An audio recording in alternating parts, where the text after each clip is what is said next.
वाटेगाव जिल्हा परिषद मतदारसंघामध्ये आता प्रचाराची धामधूम सुरू आहे। यामध्ये ज्योती वहिनी असतील, हेमंत मुळीक असतील, याच्या प्रचारार्थ आता सदाभाऊ खोत इथं दाखल झाले आहेत।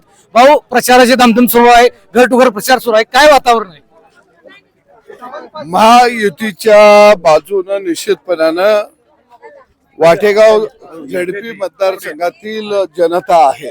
कारण जनतेला कर्तबगार जिल्हा परिषदेचे सदस्य निवडून द्यायचे आहेत, पंचायत समितीचे सदस्य निवडून द्यायचे आहेत। जो उमेदवार गेल्या निवडणुकीमध्ये निवडून दिला ते उमेदवार एकाही वेळा कोणत्याही गावाला भेट द्यायला आले नाहीत, कोणत्याही गावाला 1 रुपयाचा निधी दिला नाही, कुणाच्याही सुखदुःखामध्ये ते सामील झाले नाहीत। म्हणजे लोकांनी मतदान केल्यानंतर उमेदवारच बघितला नाही। आणि म्हणून या निवडणुकीमध्ये ज्योतिताई पाटील ह्या कर्तव्यदक्ष उमेदवार आहेत, ह्या खऱ्या अर्थानं धार्मिक वृत्तीच्या उमेदवार आहेत। निश्चितपणानं ते इथल्या जनतेच्या प्रश्नाला न्याय देतील।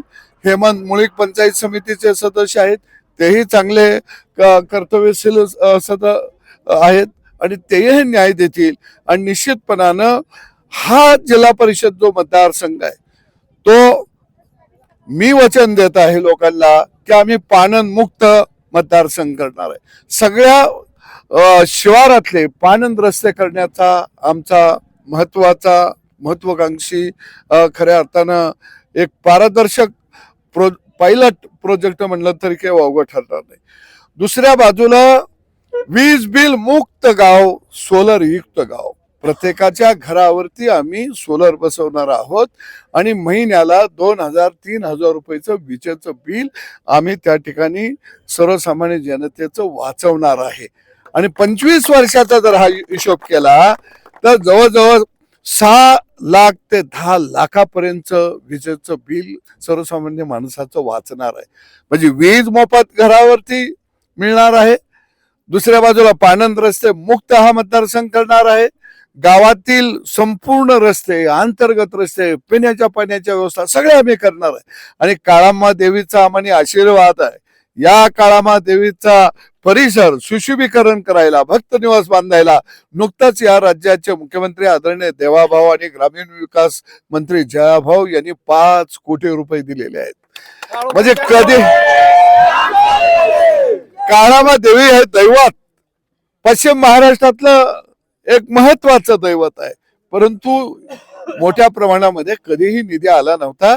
या सगळ्या निधीच्या अंतर्गत आम्ही गावाचंही सुशोभीकरण करणार आहोत आणि काळाम्मा देवीच्या रूपानं काळामवाडी हे गाव खऱ्या अर्थानं एक महाराष्ट्रामधलं एक पर्यटन गाव म्हणून नावारूपाला चर्चेचा विषय आता राजकारणातला की आपले चिरंजीव सागर भाऊ यांनी पहिल्यांदा इथनं तयारी केली, इथलं वातावरण बघितलं, इथं त्यांना हार दिसल्यानंतर त्यांनी पळ काढून बागणीला गेली, अशी आता ट्रेंड आहे।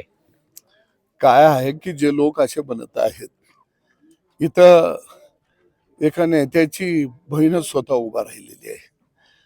गेल्या वेळी तिने सुद्धा त्यांनाच उमेदवारी दिलेली होती। त्यांनी जर एखाद्या कार्यकर्त्याला उमेदवारी दिली असती तर आम्ही समजू शकलो असतो।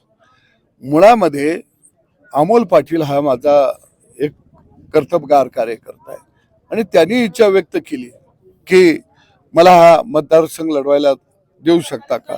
अरे मी कार्यकर्त्याला बळ देतो, मी पै पाहुण्याला बळ देत नाही, मी कुटुंबाला बळ देत नाही, मी सामान्य कार्यकर्त्याला बळ देतो। आणि जे माझ्यावर आरोप करत आहेत त्यांना सांगतो, अरे दुसऱ्या मतदारसंघामध्ये जाऊन जनतेचा विश्वास संपादन करायला सुद्धा तेवढी नैतिकता लागती। काय लक्षात आलं का? गल्ली का हर गल्ली का कुत्ता शहर होता है, पण हम जंगल के शहर है। भाऊ, आपले एक मित्र, आपले राज्याचे उपमुख्यमंत्री अजितदादा आपल्याला सोडून गेलेले आहेत, काय भावना आहेत?